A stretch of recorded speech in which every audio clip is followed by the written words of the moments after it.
My name is Matthew Quinn. I live in Grand Forks, North Dakota. I'm the Regional Director for Regions 3 and 4, which oversee operations in Grand Forks and Devils Lake and the surrounding areas.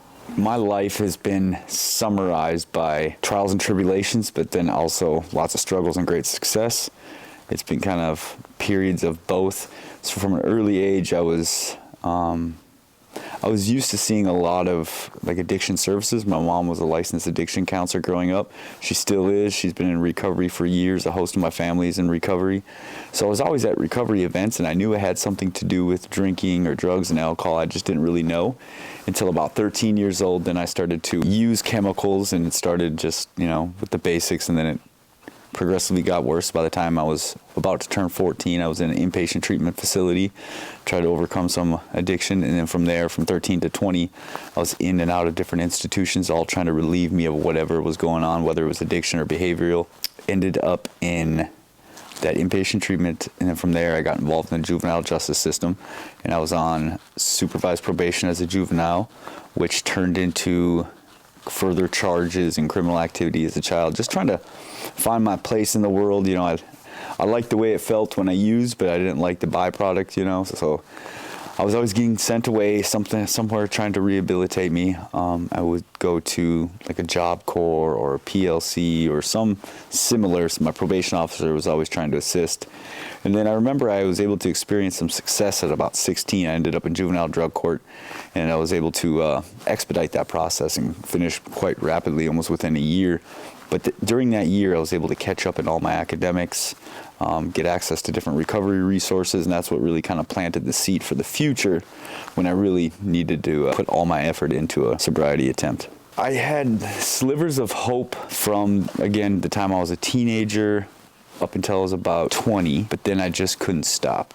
No matter what I tried, no matter how much I wanted to, I wasn't able to. I had to be physically removed from all of it without access to any of the substances, the people, basically myself, just to kind of get that moment where I'm like, all right, this is achievable. 20 years old, I had the opportunity to go to an inpatient facility, which I finished from, and then I went straight to a halfway house.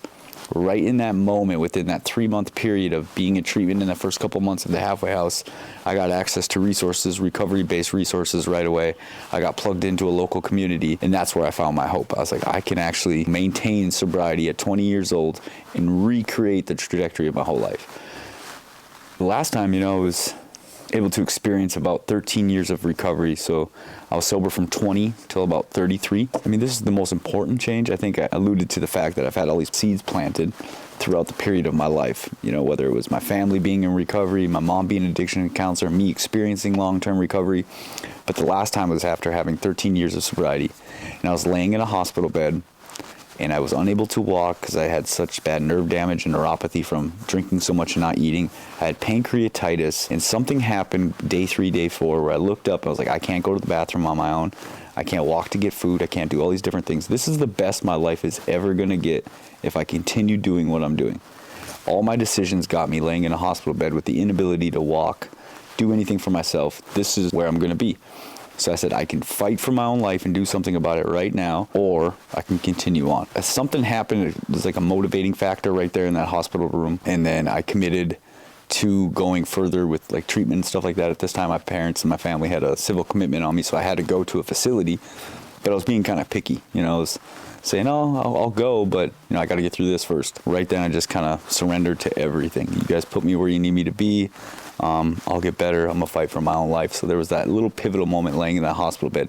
And I believe I actually know the date. I'd have to look back for reference. The underlying factor was there was a thunderstorm going on where I was kind of battling the energy in the atmosphere, the energy within myself, laying in that hospital bed. And that's when that change occurred. Fortunately, I had experience with my prior first year of recovery. So I kind of knew the basics, where to go, where to start, and how to get plugged in to start kind of feeling better. But this time was different. I had a host of things that had to work in conjunction with each other. So I'm of the variety where I go from a hospital to a treatment center into the rooms of like local recovery meetings or whatever the case may be. So that first year was, I need to get healthy. So I was still working on my legs. I still had braces on my legs. I was still wearing a walker. I completed 30 days of inpatient treatment. I was back in Grand Forks, and I knew where to go. I knew that there's people and services and resources out there. I knew there was different community rooms, recovery rooms that I could rejoin and attach myself to something that I had once prior. So I went into it with like a childlike sense of wonder, just completely open, but then it was almost like vengeful. You know, like, I have to do this. I have to fight for my own life. So I dedicated myself to it. I said, I'm gonna give myself a year. I'm going to do whatever I have to do to get better, to feel better physically, mentally, spiritually, whatever the case may be. Because if I don't, I'm going to end up right back where I was. I basically just walked in, got back down to the basics, forgot everything I thought I knew, forgot everything about the past. I said, I'm a clean slate. I'm going to start all over. And I was able to recreate my life quite rapidly. But it was tough. I mean, the temptation to, go back out and doing it, the trauma from, the past or the pain that I've caused or broken relationships, that was daunting. That was the part that I struggled with the most. But I knew that would kind of fix itself or correct itself down the road with more effort and stuff for myself and more growth. So I just focused strictly on the recovery portion of things. I was able to get that baseline or that foundation, and then the rest of the pieces I was able to work on later in my recovery.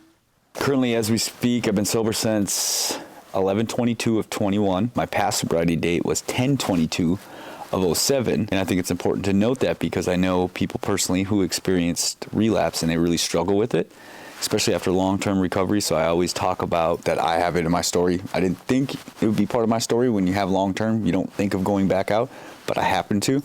But I utilize that to help somebody else, is that you can recapture what you once had, you can revisit, you can grow again, you can attain sobriety again. But right now I've been sober for almost 3 years. Start somewhere.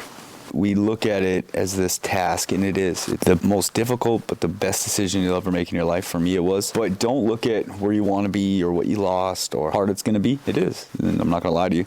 I would just suggest somebody just start somewhere. The feeling that you feel right now, it sucks. It hurts. I felt it. In my experience, it doesn't last forever. The moments and the pain, they become more fleeting, and you become more separated from them, so you don't feel them all the time. And things that were never once enjoyable or there wasn't enough excitement in it, they start to become enjoyable again. I used to be the guy that I would have to fill my cup with everything just to feel okay. And now I can honestly just sit in a room by myself with a cup of coffee and just stare at a wall and think, and I'm completely fine with myself. So it's possible. I think my biggest suggestion is don't try to attach yourself to a benchmark. Just start somewhere.